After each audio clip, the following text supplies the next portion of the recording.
Good morning, Olly's farmers. Welcome back to the channel and welcome back to the farm on another rainy day. As you can see behind me, I've got the hay which Dad and I picked up from the marshes this morning, and we've I think picked up 16 bales in total on here. So we've got on the bottom 10 and then 6 on the top, as you can see over there. And I'm just going to now unload all of these bales into the shed just using the JCB. So on the left hand side is some bales which I've already stacked in here. I stacked them in here yesterday, and I'm just hoping I can get another 16 or 20 in this bay here, and I'm just going to put another 3 in there actually on the front, and then yeah, hopefully we'll be able to store a good amount of the hay just in these bullpens here. And then we've got a shed just around the back of the farm where the rest of the hay bales are actually going to go. So we're just trying to get rid of some of the hay bales just in these few sheds in the front here.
Okay, so I'm just coming around now to get another bale.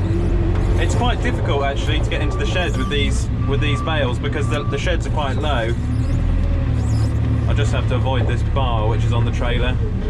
They're the stabilisers which hold the front end on, and as some of you might know, the back end's been coming off recently.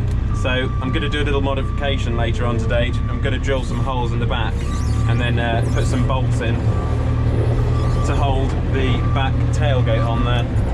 Or the back ladder, sorry.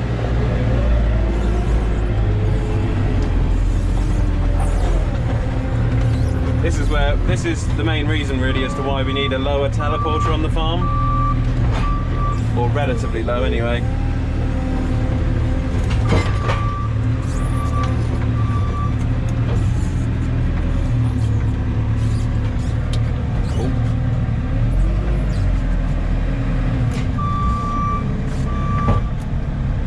Go on, stay on there, girl. Whee!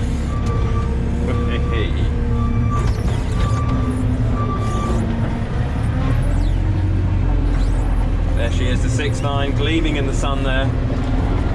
So I've got to get the little engine problem fixed with that. It's still got some additive actually in the fuel tank from the diesel turbo cleaner I put in it the other day. So hopefully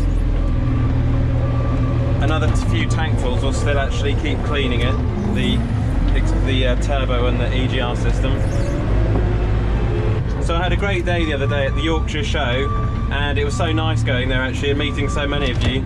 It was really nice, and whenever I seem to go to these shows now I seem to get stopped quite a bit. Yeah, so it's quite nice actually to put a face to some of the subscribers and people who comment on the videos. So but no, I think everyone was enjoying themselves, and it was a lovely day when I went on Wednesday, I think it was. The weather was nice. I mean, if you haven't been to the Great Yorkshire Show, I would recommend going. It's a really good day out. Although it's you know, a lot of these shows are quite commercialised, the Yorkshire show, I did think still had an element of the old country show, which is something a lot of these shows now seem to be losing. But there was a lot of livestock equipment there. The supercars was one of my highlights as well, and of course I really enjoyed looking at the chipper, the Hack HM8 to 400k, which I've been sort of keeping secret from you guys for a while, and soon I'll be heading off to AC Price to actually go and have a look either at that model or another model, and we'll go and have a look at a demo of one, a demonstration of them working, and I'll just try and learn a bit more about them really, because I was speaking to the engineer, which you would have seen in the video, and he was telling me that there's actually a good, you know, you can't learn it all in one day. There's a good 2 to 3 weeks of sort of studying and learning about the machine, because there's so many different components on it which you've got to learn, and also how to run it. So it's not just like it's not just like any old attachment you can just think, oh, I'll just whack it on the back of the John Deere and away I go. There's a bit more to it than that. So it's quite a specialist machine really, and it's all as well to tie in with the biomass system which we've got on the farm. That's another key point I forgot to mention, is that we'll be chipping up our own biomass wood, and then also chipping up wood for other farmers and other businesses as well. I mean, it's a different age now, and you need to do so many different things, as I'm sure a lot of you know, in farming, to keep afloat and to make your farm sustainable for the future. You know, you want to buy new tractors, if you want a new telehandler. I mean, a lot of people out there, I know a lot of people comment saying, oh, well, you know, Ollie, you get the contractors to do a lot of things. Well, that is very true, but you know, to buy all of the equipment, it needs to be changed regularly. You know, you need to warrant buying a lot of this equipment. So I mean, Farming Simulator is a good thing online, these farming games, but on there you can just go on there and buy an attachment and it's no problem. But unfortunately in the real world, you know, to buy an attachment you're looking at probably £5,000 plus. I mean, a baler you're looking at about 10 to 15,000 pounds now. So you've got to be aware really of what you're spending, and don't just go out and spend money willy-nilly. In the coming years I will be buying quite a bit more machinery though for the farm, but it will be gradual, and it will be perhaps machinery which you guys think will actually be necessary. So we'll carefully think about what machinery could actually be potentially bought for the farm.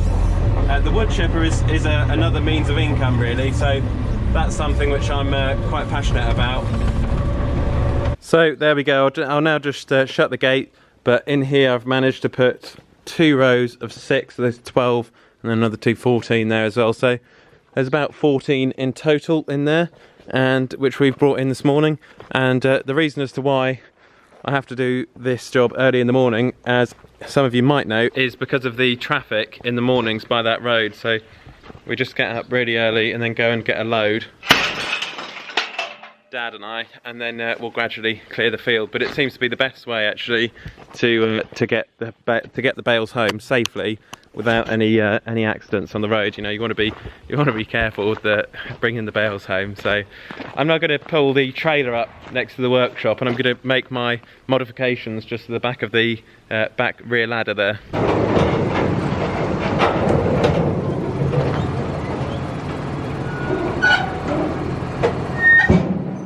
Okay, so as you can just see down here, the ladder has actually worn a little bit just along here, where it's actually been just shaking around on the road. So I'm just now going to, the idea is to actually just drill a hole through this piece of metal here, and then go through the secondary piece of metal which is just up in there, and then put a bolt through here. Okay, so just using the Milwaukee drill, and haven't actually got any safety goggles at the moment, so I'm just using some swimming ones.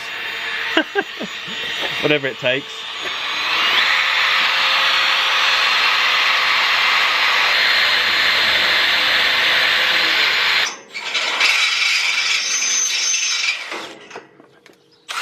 Okay, so I've just had to change the drill bit because the first one's just blunted out. So we'll go again. Oh, done it. Nice. That's with a smaller drill bit. Hopefully you can just see enough through that hole there, but it does actually go quite deep. here is the little bolt which I'm actually going to use. It's just quite a small one. There's just a tiny nylon threaded nut there as well. So I'm just going to put it through the hole I've just drilled, and I've just put a spring lock washer on the back as well. And if I just put the nylon bolt up in the inside,